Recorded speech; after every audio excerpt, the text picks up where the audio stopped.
I thank the ranking member, Mr. Schiff, for yielding the time. Mr. Speaker, the goal of America and the international community in our negotiations with Iran is and has been to prevent Iran from producing and possessing nuclear weapons. By all accounts, Iran had already reached a point where it was perhaps just months away from crossing that nuclear threshold. I repeat, months away, not years, not decades, months away.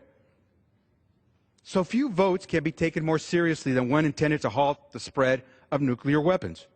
That is why this Congress and the American people should support the agreement negotiated to prevent Iran from producing and possessing nuclear weapons, and we should vote here in this Congress against any of these congressional measures attempting to thwart its implementation. The negotiated agreement provides for inspection and verification, a regime which Iran had to consent to, and it must now submit to. That regime for inspection and verification is not just credible, it's enforceable. And those who have conducted nuclear inspections will tell you that. Ask those who deal with nuclear materials, and they will tell you that. And ask those who have butted heads with and had to negotiate with Iran, and they will tell you that. Our ability to respond as well, should Iran decide to regress from its obligations, is real and it's robust. Nothing in this negotiated agreement is based on trust. The inspections, the penalties, they all are mandatory and unambiguous in their terms. No deal is perfect. We can always think of ways of making a deal better, but thinking is not doing, and speculation won't stop Iran from reaching a nuclear weapons capability. It should escape no one's notice that every measure, every economic sanction in place today against Iran has failed to stop Iran's lurch towards a nuclear weapon.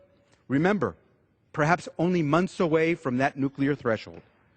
It was time for America and our international partners to take this to another level. Before, the only alternative available to all of us was the use of military force. This is why the U.S., Great Britain, Germany, France, Russia, and China joined together to force and drive Iran to the negotiated agreement. How often these days can we utter the names of those 6 countries together working for the same cause? This agreement constitutes a meaningful and enforceable check on Iran's nuclear ambitions and any intentions it might have to cheat.